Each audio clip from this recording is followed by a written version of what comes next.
नमस्कार, आदाब, सत श्री अकाल, गुड मॉर्निंग। मैं राघव, आप सभी को राघव मैथमेटिक्स में स्वागत करता हूँ। आज हम लोग एक टॉपिक पढ़ेंगे जिस टॉपिक का नाम है मैट्रिक्स। मैट्रिक्स, इसी का दूसरा नाम मैट्राइसेस। ये कुछ नहीं होता, मैट्रिक्स का प्लूरल होता है। कई बुक में मैट्रिक्स दिया होता है तो कई बुक में मैट्राइसेस दिया होता है। ये एक अलजेब्रा का टॉपिक है, मैट्रिक्स या मैट्राइसेस, इसी का प्लूरल होता है मैट्राइसेस। ये एक अलजेब्रा का टॉपिक है। ये मैट्रिक्स जो कि है स्टैंडर्ड 12th में पढ़ना है। 11th में अलजेब्रा के अंदर मैट्रिक्स नहीं पढ़ना। 11th में पढ़ना है आपको complex number, quadratic equation, binomial theorem, permutation combination और सीक्वेंस एंड सीरीज। लेकिन 12th क्लास में मैट्रिक्स और डिटर्मिनेंट दो अलजेब्रा का टॉपिक है, जिसमें हम लोग शुरू कर रहे हैं मैट्रिक्स या इसी को बोलते हैं मैट्राइसेस। तो कहीं अगर मैट्रिक्स मिले तो आप उसको मैट्राइसेस समझना, मैट्राइसेस मिले तो मैट्रिक्स समझना, क्योंकि दोनों एक सिर्फ मैट्राइसेस प्लूरल हो जाता है मैट्रिक्स का। तो समझते हैं मैट्राइसेस या मैट्रिक्स क्या होता है। देखो, मैट्राइसेस या मैट्रिक्स में मैट्रिक्स वर्ड सबसे पहले 1815 में जे सेल्वेस्टर के द्वारा लिया गया था। ये लंदन के वैज्ञानिक थे जे सेल्वेस्टर। बाद में मैट्रिक्स के बारे में 1858 में बताया, जिसका नाम है अर्थर केले। ये 1858 में बताया। अब देखिए इसका यूज क्या होता है। ये एक पावरफुल टूल्स होता है मैथमेटिक्स के अंदर। मैट्रिक्स होता है एक पावरफुल टूल्स होता है मैथमेटिक्स के अंदर। इसका यूज जो होता है जेनेटिक्स में, इकोनॉमिक्स में, सोशोलॉजी में, मॉडर्न सोशोलॉजी में, साइकोलॉजी में और इंडस्ट्रियल मैनेजमेंट के क्षेत्र में किया जाता है। ये एक हल्का सा ब्रीफ है, इसका ज़रूरत, ये थोड़ा सा ऐसे ही मैंने बता दिया। लेकिन मेन मैट्रिक्स क्या होता है, इस पे चलते हैं। देखिए, मैट्रिक्स अगर कोई आपसे बोले कि मैट्रिक्स क्या होता है, तो आप सिंपल भाषा में उसको बोलना अरेंजमेंट। मैट्रिक्स क्या होता है, अरेंजमेंट। मैट्रिक्स एक तरह का अरेंजमेंट होता है। अब अरेंजमेंट कैसा होता है, तो मैट्रिक्स होता है एक रेक्टेंगुलर अरेंजमेंट होता है, इसी को अरे बोलते हैं। अरे या अरेंजमेंट दोनों एक ही नाम होता है। तो मैट्रिक्स एक रेक्टेंगुलर अरे होता है, अरेंजमेंट होता है। किसका होता है, एम एन नंबर का। कोई भी एम एन नंबर, जैसे 13, 14, 10, 5, 2, 4, कोई भी एम एन नंबर का एक अरेंजमेंट होता है। नंबर कैसा हो सकता है, अदरवाइज रियल या कॉम्प्लेक्स हो सकता है, या किसी फंक्शन का। फंक्शन बोले तो trigonometric function, algebraic function, exponential function, यानी किसी भी तरह का अरेंजमेंट को ही हम लोग मैट्रिक्स कहते हैं। एनी नंबर को हम लोग अरेंज कर सकते हैं, उस अरेंजमेंट को क्या बोलते हैं, मैट्रिक्स बोलते हैं। जिसमें एम क्या होता है, रो होता है और एन कॉलम होता है। अब ध्यान दीजिए, इसको हम लोग मैट्रिक्स कहते हैं। मैट्रिक्स का नोटेशन क्या होता है, अब बहुत सारे नंबर्स हैं, अब बहुत सारे नंबर्स को आप अरेंज कर दिया, उस अरेंजमेंट को हम लोग जो कहेंगे वो मैट्रिक्स कहेंगे। इसमें मैट्रिक्स का जो नोटेशन होता है यूजुअली कैपिटल लेटर से डिनोट करते हैं। A B C D, capital letter, alphabet का कैपिटल लेटर से हम लोग सिंगल कैपिटल लेटर से नोटेशन इसका किया जाता है। इसके अंदर जो भी मैट्रिक्स के अंदर लिखे जाएंगे उसको एलिमेंट्स कहते हैं, या तो फिर एंट्री कहते हैं। वो एलिमेंट्स क्या होता है, एलिमेंट्स आपका जो होता है वो स्मॉल लेटर से डिनोट किया जाता है। स्मॉल लेटर का small A B C dot dot dot dot. अब देखिए, हम लोग मैट्रिक्स को कैपिटल लेटर से डिनोट करेंगे और उसके अंदर जो एलिमेंट्स होगा उसको स्मॉल लेटर से डिनोट करेंगे। लेकिन वो रखेंगे कहाँ, तो रखने के लिए एक डब्बा आकार आकृति का, डब्बा आकार फिगर का प्रयोग करते हैं, यूज करते हैं। उस फिगर को हम लोग देखिए इस तरह का कोई भी रेक्टेंगुलर शेप या सर्कुलर या फिर आपका स्क्वायर शेप होता है, या तो फिर ब्रैकेट शेप होता है, या डबल मॉडुलस का यूज करके आमतौर पे इसको 3 सिंबल से दिखाते हैं। लेकिन आपके सिलेबस में, आपके बुक्स में ज़्यादातर ये वाला साइन का यूज किया जाता है। लेकिन अगर कोई आपसे बोले कि मैट्रिक्स को कितने तरह से दिखाया जा सकता है, तो आपको 3 तरह से दिखाएंगे। ये इस एलिमेंट्स को रखते हैं, इस 3 सिंबल के अंदर मैट्रिक्स के एलिमेंट्स को रखते हैं, और पूरे तरह से रखने के बाद जो आपका फुल आपका फिगर बनता है उसको मैट्रिक्स कहते हैं, जो कि उसको हम लोग डिनोट किससे करते हैं, कैपिटल लेटर से डिनोट करते हैं। अब चलते हैं आगे। देखिए, बाय द वे बहुत सारे एलिमेंट्स हैं, अब उसको सजाएंगे कैसे। बहुत सारे एलिमेंट्स रखा हुआ है, अब उसको कहा जा रहा है कि आप अरेंज करो। तो अरेंज कैसे करते हैं, भाई आपको सिंपल एग्जांपल देते हैं। जैसे आपको क्लासरूम में बहुत सारे स्टूडेंट को बैठाना है और बेंच भी बहुत सारा लगा हुआ है बाहर में। तो सबसे पहले आपसे कोई बोलेगा कि क्लासरूम के अंदर बेंच को लगाया जाए कि स्टूडेंट को, तो क्लियर बात है, आप बोलिएगा कि सर पहले आप बेंच को लगाओ। तो सबसे पहले हम लोग बेंच लगाते हैं। तो बाय द वे पहला बेंच यहाँ पे लग चुका है। पहला बेंच का पहला स्टूडेंट, पहला बेंच का दूसरा स्टूडेंट, पहला बेंच का तीसरा स्टूडेंट। इस तरह से पहला बेंच पे इन स्टूडेंट को आप अरेंज कर सकते हैं। उसके बाद देखिए दूसरा बेंच का पहला स्टूडेंट, दूसरा बेंच का दूसरा स्टूडेंट, दूसरा बेंच का तीसरा स्टूडेंट। इस तरह से दूसरा बेंच का इन स्टूडेंट को आप अरेंज कर सकते हैं। फिर इसी तरह से आगे बढ़ते जाएंगे तो हम लोग लास्ट बेंच जो लगाएंगे उसको यहाँ पे लिखेंगे ए एम। अब लास्ट बेंच आपने स्टूडेंट को यदि एन से डिनोट किया, क्योंकि स्टूडेंट बैठ रहा है पहला बेंच पे, पहला स्टूडेंट, दूसरा स्टूडेंट, तीसरा स्टूडेंट, एन स्टूडेंट, इसी तरह से स्टूडेंट का संख्या बढ़ गया एन तक के, तो बेंच भी बढ़ रहा है। तो आप बेंच को एन से लास्ट बेंच को डिनोट नहीं करना, लास्ट बेंच को जो आप डिनोट करो वो एम से डिनोट करो, क्योंकि बाय द वे आपने एन ले लिया लास्ट बेंच को, तो आपको पता ही नहीं चलेगा कि स्टूडेंट है कि बेंच, इसलिए सबसे आखिरी बेंच को आपने क्या माना, एम, और एमवा बेंच का फर्स्ट स्टूडेंट, एम बेंच का सेकंड स्टूडेंट, एम बेंच का थर्ड स्टूडेंट, इस तरह से एम बेंच का लास्ट स्टूडेंट एम एन होता है। इस तरह से एम बेंच का लास्ट स्टूडेंट क्या होता है, एम एन होता है। अब इसमें सारे एलिमेंट्स को आपने सजा दिया और सजा करके एक डब्बा बॉक्स के अंदर रख दिए, दिस इज कॉल्ड मैट्रिक्स। इसको हम लोग डिनोट कर दिए कैपिटल लेटर ए से। लेकिन यहाँ पर ये समझ में आता है कि सर इतने सारे एलिमेंट्स को हम समझेंगे कैसे। देखिए ये जितने भी एलिमेंट्स होते हैं, इस एलिमेंट्स का एक कॉमन कोड होता है, उस कॉमन कोड को बोलते हैं AIJ। जितने भी एलिमेंट्स हैं इसका एक कॉमन कोड होता है AIJ। ये AIJ की मदद से हम लोग ये बता सकते हैं कि ये एलिमेंट्स का पोजीशन क्या है। जैसे I रो को रिप्रेजेंट करता है और J आपका कॉलम को रिप्रेजेंट करता है। जैसे मैंने लिखा A22, आप क्लियर समझ गए कि ये सेकंड रो का सेकंड कॉलम है, क्योंकि I जो है रो को रिप्रेजेंट करता है और J किसको रिप्रेजेंट करता है, कॉलम को रिप्रेजेंट करता है। यानी A22 सेकंड बेंच का सेकंड स्टूडेंट। तो आप सबसे पहले बेंच की तरफ बढ़ेंगे, ये फर्स्ट बेंच हो गया, सेकंड बेंच का सेकंड स्टूडेंट आपका मिल गया। तो इस तरह से जितने भी, जैसे मैंने लिखा A23 यानी सेकंड बेंच का थर्ड स्टूडेंट, तो फर्स्ट बेंच के बाद second bench, first second third, ये वाला आपका मिल गया। तो ये जितने भी एलिमेंट्स हैं, इसी एलिमेंट्स को इसके हम लोग एलिमेंट्स या एंट्रीज करते हैं। तो जो भी मैट्रिक्स के अंदर लिखा हुआ रहता है उसको एलिमेंट्स या एंट्री करते हैं। अब देखिए इसको पहचानेंगे कैसे कि कौन से एलिमेंट्स कहाँ हैं। तो सबसे पहले देखिएगा ये डायगोनल होता है, रेक्टेंगल के अंदर क्या होता है, डायगोनल। इसको बोलते हैं मेन, इसी को बोलते हैं मेन या लीडिंग, मेन या लीडिंग डायगोनल। इसका पहचान मेन या लीडिंग डायगोनल, इसका पहचान है I किसके बराबर होगा, J के बराबर। हर जगह पे देखिए 1 1 2 2, आगे बढ़िएगा 3 3 dot dot dot dot, last में MN आ रहा है। तो ये जितने भी मेन डायगोनल्स के एलिमेंट आएंगे उसमें I और J आपस में क्या होते हैं, बराबर होते हैं। अब देखिए मेन डायगोनल के ऊपर 1 2 1 3 1 2 1 3, तो आप देख रहे होंगे कि 1 से बड़ा 2 है, 1 से बड़ा 3 है, 2 से बड़ा 3 है। यानी ऊपर वाला में आप जब ध्यान से देखिएगा तो आपको पता चलेगा कि J बड़ा है। ऊपर का जितने भी एलिमेंट्स लिखा हुआ मेन डायगोनल के उसमें J बड़ा है। अगर आप नीचे की बात करते हैं तो नीचे में देखिए 2 1, आप इस तरह से आगे बढ़ेंगे 2 1 3 1 4 1, तो आपको दिख गया होगा कि सर नीचे वाला में पहले वाला नंबर बड़ा है। इसका मतलब ये है कि I बड़ा है। तो नीचे वाले एलिमेंट्स का पहचान क्या हुआ, I बड़ा है। नीचे वाले एलिमेंट्स का क्या पहचान हो गया कि I बड़ा है। तो इससे आप सारे एलिमेंट्स को पहचान लिए। मेन डायगोनल के जितने भी एलिमेंट्स होंगे इसमें I और J आपस में इक्वल होंगे। मेन डायगोनल के अपर जितने भी एलिमेंट्स होंगे उसमें J बड़ा, और मेन डायगोनल के बिलो यानी नीचे जितने भी एलिमेंट्स होंगे उसमें I बड़ा। तो इस तरह से आपने सारे एलिमेंट्स को पहचान कर लिया।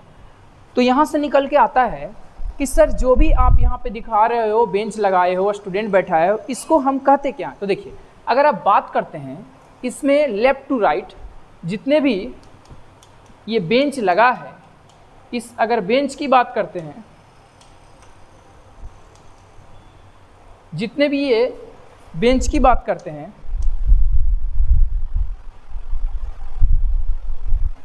तो इसको हम लोग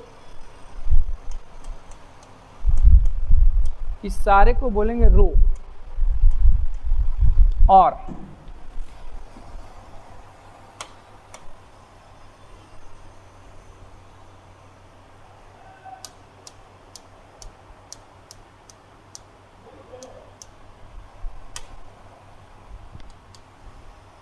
और अगर इसकी बात करते हैं इसको बोलेंगे कॉलम। इसका मतलब ये हुआ कि जब आप सभी एलिमेंट्स को व्यवस्थित किए तो यहाँ पे रो और कॉलम बना, जो कि लेफ्ट टू राइट जितने भी लगे हुए हैं बेंच उसको बोलते हैं रो, और टॉप टू बॉटम जितने भी बन रहे हैं उसको बोलते हैं कॉलम। यहाँ पे रो को आप लोग हम एम से रिप्रेजेंट करोगे और कॉलम को हम लोग किससे रिप्रेजेंट करेंगे, एन से रिप्रेजेंट करेंगे। तो इसको हम लोग बोलते हैं फोटो। फोटो के अंदर क्या क्या देखा, फोटो के अंदर ये देखा कि सभी एलिमेंट्स को कैसे व्यवस्था किया जाता है, व्यवस्थित कैसे किया जाता है। तो इसमें जितने भी एलिमेंट्स आते हैं उसको स्मॉल लेटर से डिनोट करते हैं और पूरे मैट्रिक्स को कैपिटल लेटर से डिनोट करते हैं। तो इसमें जितने भी एलिमेंट्स होंगे उसको व्यवस्था कैसे करेंगे, तो इस तरह से हम लोग व्यवस्था करेंगे। आगे बढ़ते हैं। उसके बाद देखिए अभी जो भी पढ़ा उसके बारे में, जैसे एलिमेंट्स या एंट्रीज ऑफ अ मैट्रिक्स, यानी जितने भी एलिमेंट्स हैं उसी का दूसरा नाम एंट्री होता है। वो क्या होता है, तो यहाँ पे एलिमेंट्स से एंट्रीज ऑफ मैट्रिक्स को डिनोट करते हैं AIJ से। मैंने बताया कि जितने भी एलिमेंट्स होते हैं सभी एलिमेंट्स को डिनोट किससे करते हैं, AIJ से। जहाँ पे I को बोलेंगे रो और J को क्या बोलेंगे, कॉलम। अब देखिए इसमें कंडीशन होता है, I जो होता है ना 1 से M तक होता है। जैसे मान लीजिए पहला आपने रो लगाया, इस रो में पहला रो लगा दिया जिसको डिनोट किससे करते हैं, M से। अब रो पहला रो है इसको I से डिनोट करते हैं तो 1 से लेके M तक होगा, और दूसरा जो है पहला कॉलम जो है 1 से लेके कहाँ तक डिनोट करेगा, N तक डिनोट करेगा। अब बताइए A14 का मतलब होता है रो यहाँ से आ गया फर्स्ट रो फर्स्ट और कॉलम 4। यहाँ पे देखिए रो 2 कॉलम आपका क्या हो गया 3, तो रो और कॉलम।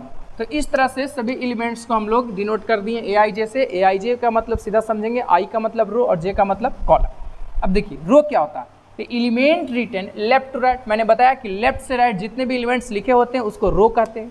कॉलम किसे कहते हैं, element written top to bottom, यानी ऊपर से नीचे जितने भी एलिमेंट्स लिखे होते हैं उसको क्या बोलते हैं, कॉलम। कॉलम को डिनोट करते हैं N से और रो को डिनोट किससे करते हैं, M से। अब रो और कॉलम मिलने के बाद अगला पॉइंट जो आता है वो आता है ऑर्डर ऑफ मैट्रिक्स। देखो ऑर्डर ऑफ मैट्रिक्स क्या होता है, ऑर्डर ऑफ मैट्रिक्स में a matrix having M row and N column, तो जितना रो और जितना कॉलम उसको अगर आप क्रॉस करके लिखते हैं उसी को बोलते हैं ऑर्डर ऑफ मैट्रिक्स। लेकिन अगर आप ऑर्डर ऑफ मैट्रिक्स की बात करते हैं तो इसको M क्रॉस N नहीं बोलेंगे, इसको बोलेंगे M बाई N। अगर क्रॉस करके अगर कुछ लिख दिए तो कुछ प्रोडक्ट आएगा, वो टोटल एलिमेंट को डिनोट करता है, लेकिन M क्रॉस N के रूप में लिखा जाता है और इसको पढ़ते क्या है, M बाई N। अब देखिए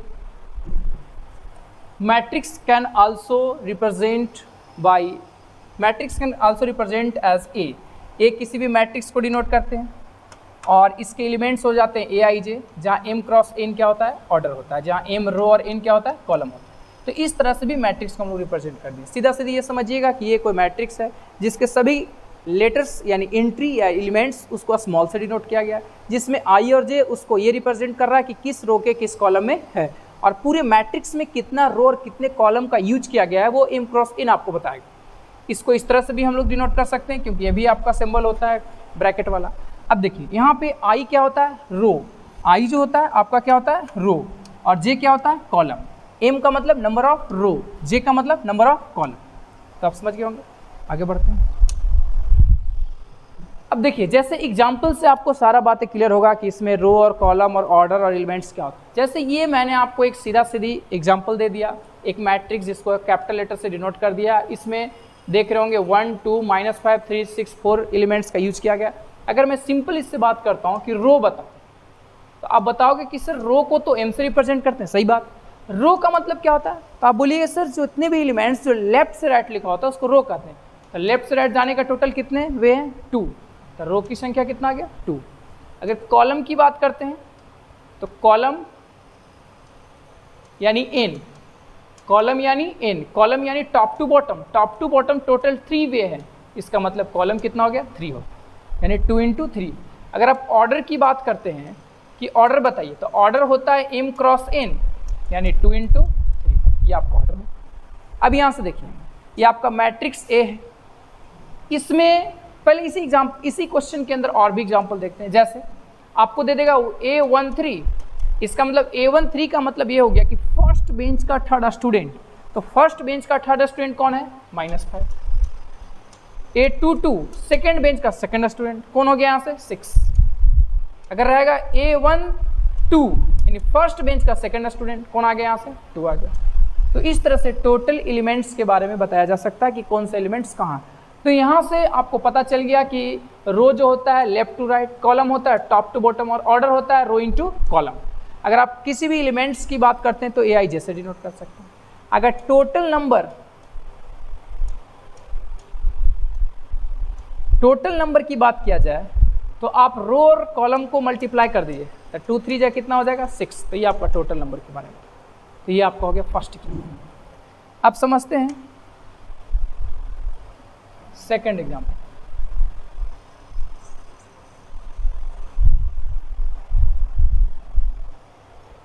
देखिए यहां से इस मैट्रिक्स में अगर हम रो की बात करें तो एम से रिप्रेजेंट करते हैं।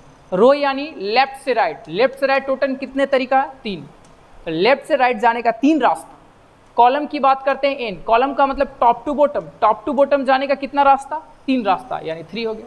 तो ऑर्डर यहां से बता सकते हैं आप, हाँ ऑर्डर आप जानते हैं रो इंटू कॉलम यानी 3 क्रॉस 3, ये आपका ऑर्डर होगा। अब यहाँ से एलिमेंट्स अगर आपसे कोई बोलेगा कि बताइए A13 यानी फर्स्ट बेंच का थर्ड स्टूडेंट फर्स्ट रो और थर्ड कॉलम में कौन बैठा है, तो 7।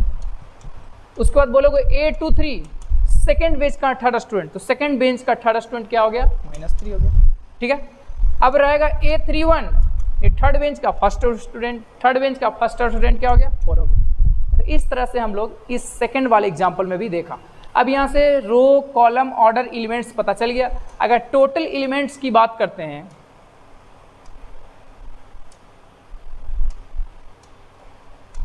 टोटल एलिमेंट्स की बात करते हैं तो आप देख रहे होंगे रो 3 है और कॉलम 3 है, 3 3 जा क्या हो गया 9। तो ये आपका सेकंड एग्जांपल से भी क्लियर होता है।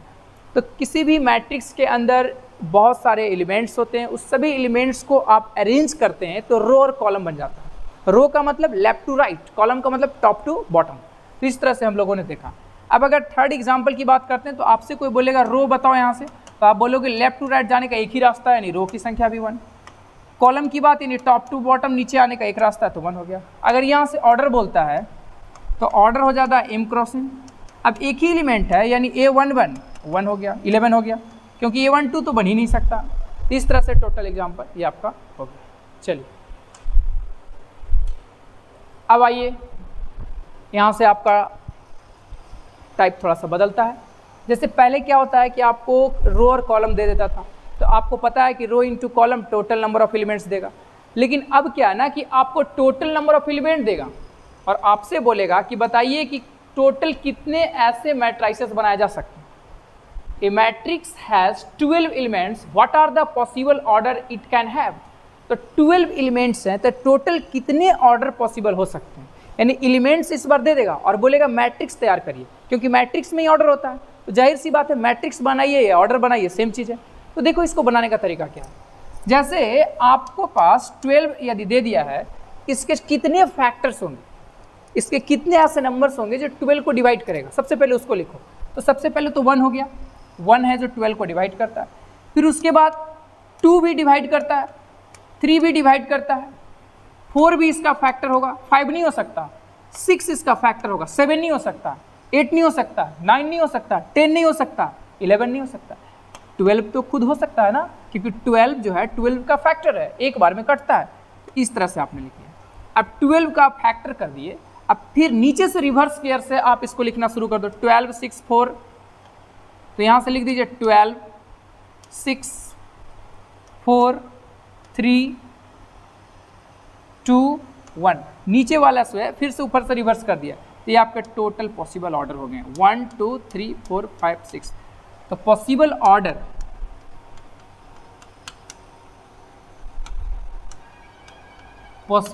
बराबर 6। टोटल पॉसिबल ऑर्डर कितना हो गया 6। तो यही तरीका होता है बनाने का कि अगर कोई भी आपको दे दिया जाए कि 12 एलिमेंट्स हैं तो टोटल पॉसिबल ऑर्डर कितना, तो सबसे पहले 12 का फैक्टर लिखिए और 12 का फैक्टर लिखने के बाद उसको फिर से रिवर्स से आप लिख देना शुरू करिए। जैसे 1 2 3 4 6 12 है तो फिर रिवर्स में यहाँ से शुरू करिए 12 6 4 3 2 1। यही आपका टोटल पॉसिबल ऑर्डर होता है। इससे पहले एक दो क्वेश्चन कुछ और देख लीजिए कि जैसे एलिमेंट्स थोड़ा यहाँ पे अगर चेंज करता हो, जैसे ये तो आपका 12 एलिमेंट के लिए हो गया। अगर आपके पास टोटल 18 एलिमेंट्स हैं और आपके बोलेगा कि पॉसिबल ऑर्डर बताइए कितना है, तो 18 एलिमेंट्स के लिए बाबू आप सबसे पहले इसका फैक्टर लिखेंगे। तो 1 2 3 4 नहीं हो सकता, 5 नहीं हो सकता, 6 हो सकता है। हाँ 6 के बाद अगर आप बात करते हैं तो 7 नहीं हो सकता, 8 नहीं हो सकता, 9 नहीं हो सकता, 10 नहीं हो सकता। अब डायरेक्ट जो है 6 के बाद अगर आप बात करते हैं तो 18 पर ही चले जाओ। हाँ 9 हो सकता है, 6 के बाद आपका 9 हो सकता है, 9 के बाद क्या हो सकता है, 18 हो सकता है, और तो कोई होगा नहीं क्योंकि 1 से डिवाइड करेंगे तो 18 चला जाएगा, 2 9 बार में, 3 6 बार में, 6 3 बार में, 9 2 बार में, 18 1 बार में। अब आप रिवर्स से क्या करो ना कि इसको आप रिवर्स से लिखना शुरू कर दो। रिवर्स का मतलब ये होता है कि यहाँ से शुरू करो 18, यहाँ से शुरू करो 9, यहाँ से शुरू करो 6, यहाँ से शुरू करो 3, यहाँ से शुरू करो 2, यहाँ से शुरू करो 1। तो टोटल पॉसिबल ऑर्डर क्या हो गया, यहाँ से टोटल पॉसिबल ऑर्डर की बात करते हैं तो 1 2 3 4 5 6, तो टोटल पॉसिबल ऑर्डर कितना हो गया बाबू, 6। यानी टोटल एलिमेंट्स की टोटल मैट्रिसेस कितने बनेंगे, 6। तो ये आपका हो गया 18 एलिमेंट्स रहेंगे तो टोटल पॉसिबल ऑर्डर, और numbers of possible order is equal to 6। अब इसी तरह से और भी यदि हम बात करते हैं कुछ और एग्जाम्पल का, जैसे बाय द वे आपके पास रहेगा 13 11, कुछ इस तरह से प्राइम नंबर रहे तो कैसे निकालेंगे। बाय द वे आपके पास 13 रहे तो आपको पता है कि 1 से तो पूरा पूरी कट जाएगा, उसके बाद 13 में जो ऑड नंबर है 2 का डिवाइड नहीं लगेगा, 3 का डिवाइड नहीं लगेगा, यानी प्राइम नंबर है। तो आपको पता है कि प्राइम नंबर खुद एक सेल्फ नंबर और 1 के सिवा किसी अदर नंबर से डिवाइड नहीं होता है। इसका मतलब 1 के बाद डायरेक्ट क्या हो जाएगा, 13। अब रिवर्स में लिख दो 13 और कितना 1, तो टोटल पॉसिबल ऑर्डर यहाँ से कितना हो गया, 2। समझ में आ गया। तो इस तरह से हम लोग यदि एलिमेंट्स दे देगा तो टोटल कितने ऐसे मैट्रिसेस बनाए जा सकते हैं या कितने ऐसे पॉसिबल ऑर्डर का मैट्रिसेस होगा उसके बारे में आपसे पूछ देगा। तो इस तरह से हम लोग आगे बढ़ेंगे। तो आप इसका स्क्रीनशॉट चाहे तो ले सकते हैं।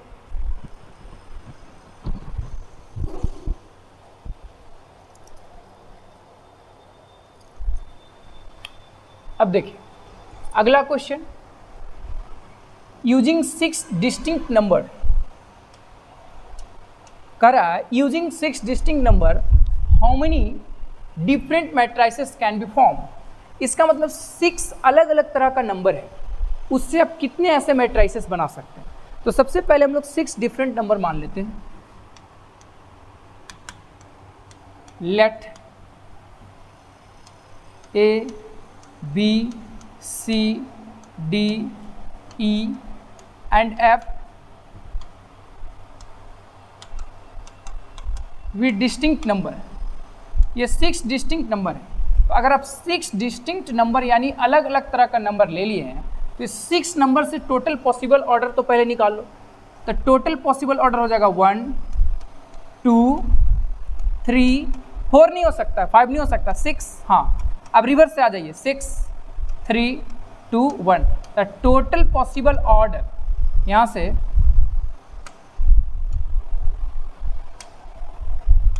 ऑर्डर जो आपका आ गया वो आपका टोटल 4 आ गया। ऑर्डर कितना आ गया बाबू, 4 आ गया। अब आपसे बोला है कि पॉसिबल ऑर्डर 4 आ गया,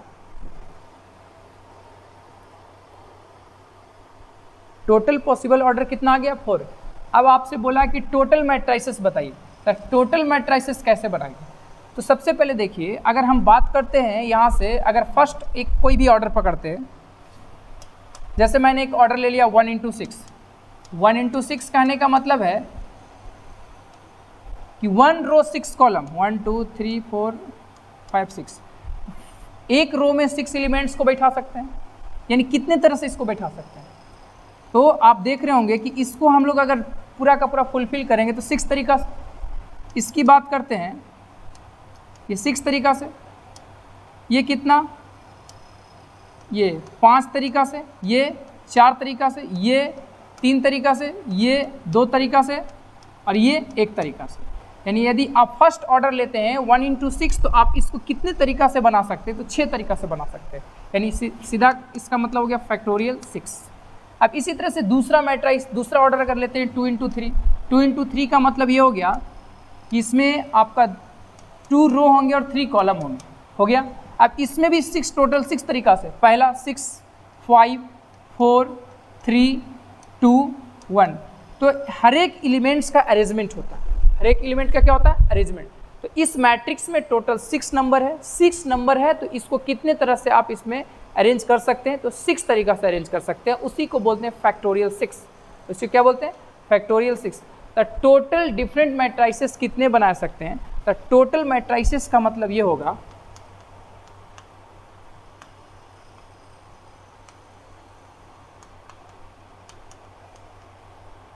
टोटल मैट्रिसेस बराबर possible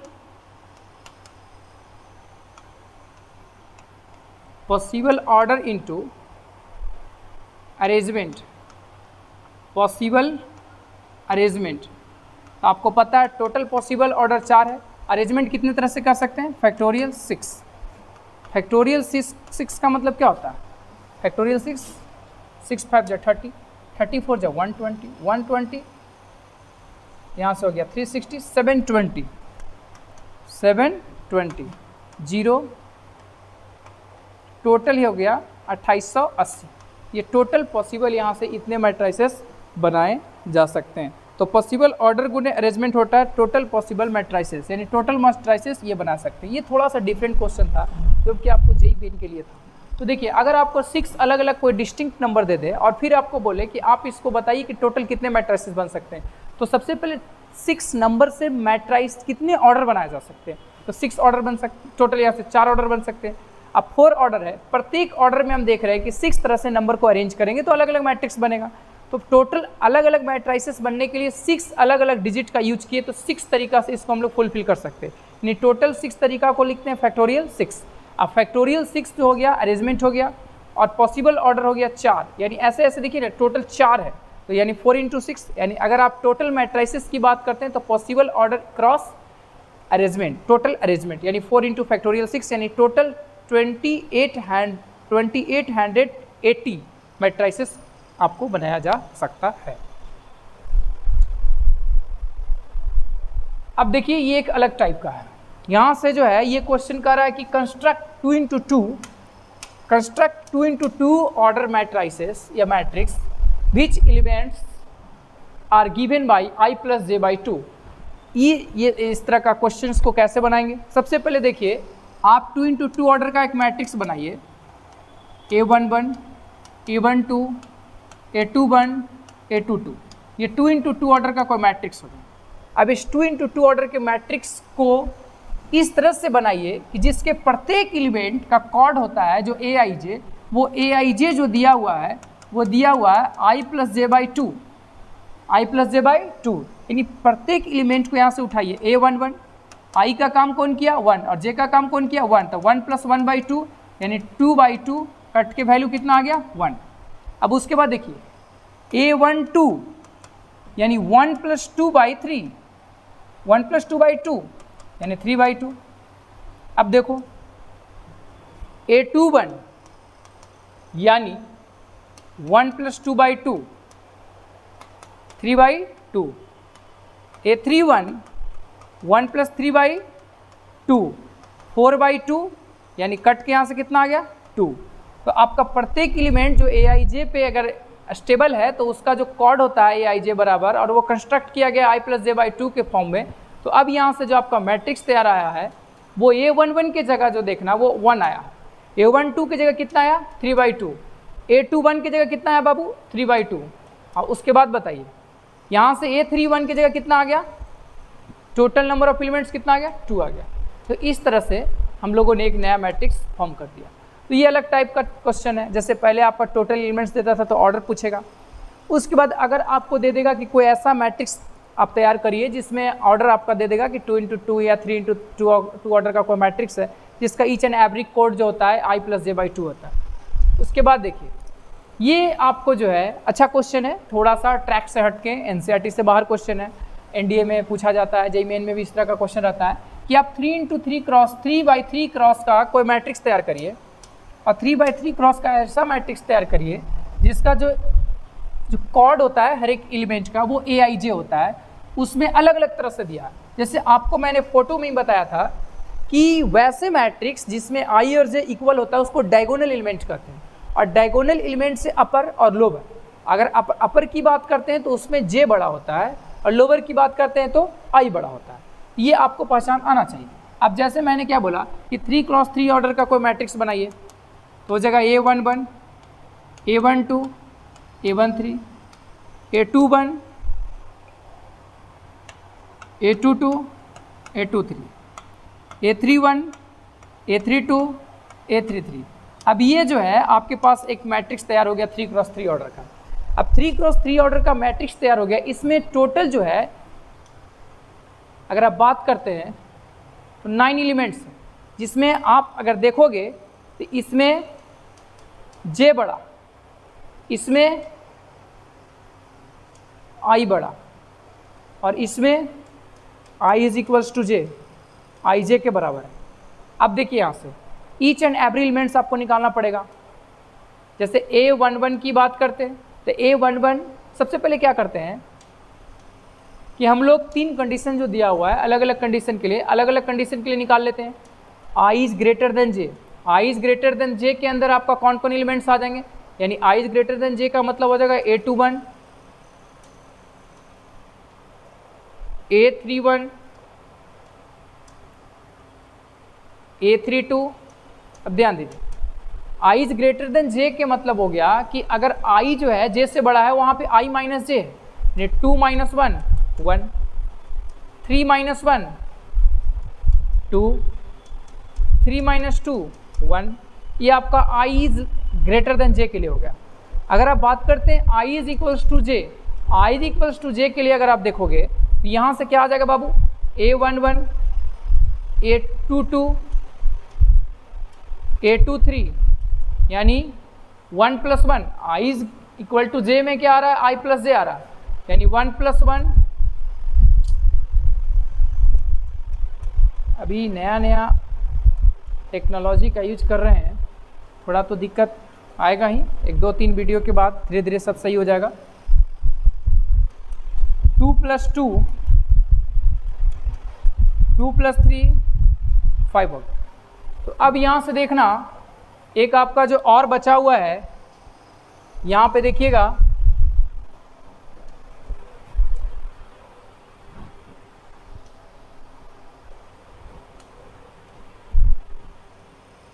I is less than J, इसके लिए जो एलिमेंट्स होंगे वो ऊपर वाला होगा A21, 2 square plus 1 square is equal to कितना 5। उसके बाद A21 के बाद क्या हो जाएगा, नहीं सॉरी, J बड़ा है तो बाबू J बड़ा है, इसका मतलब ये है J बड़ा है, तो J बड़ा यानी upper elements A12 1 square plus 2 square यानी 5 आ गया। उसके बाद बताइए A13 1 स्क्वायर प्लस 3 स्क्वायर यानी total number of 10। A23 2 square plus 3 square यानी ये 9 और 4 कितना हो गया 13। तो इस तरह से आपका जो है मैट्रिक्स तैयार हो गया। अब अगर बात करते हैं कि ये मैट्रिक्स को फॉर्म कैसा होगा, तो आप ध्यान से देखिएगा, इसी को मिटा रहे हैं।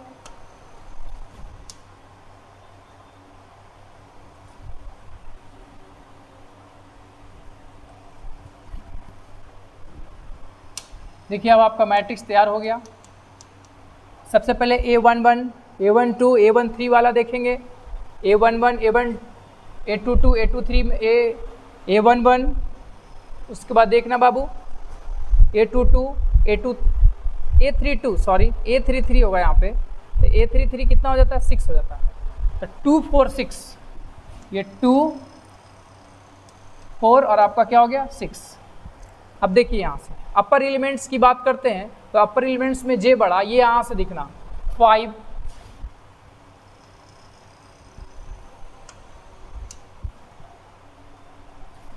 पूरा इधर लिखते हैं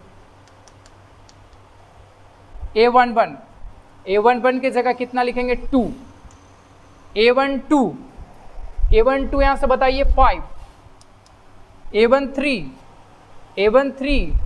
A13 की बात करते हैं तो 10। उसके बाद A21 कितना आ रहा है यहाँ से 1, A22 की संख्या कितना आ रहा है 4, A23 आपका कितना है, A23 कितना आ रहा है भाई 13,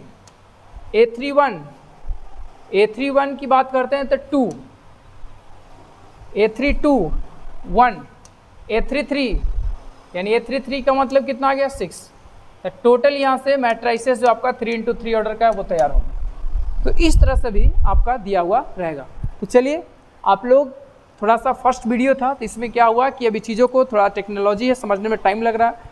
धीरे धीरे चीज़ों को समझ जाएंगे, फिर आपका हर दिन ऐसे इस तरह से वीडियो मिलता जाएगा। थोड़ा फर्स्ट वीडियो में इरिटेशन थोड़ा ज़्यादा है, धीरे धीरे सब सही हो जाए। तब तक के लिए धन्यवाद।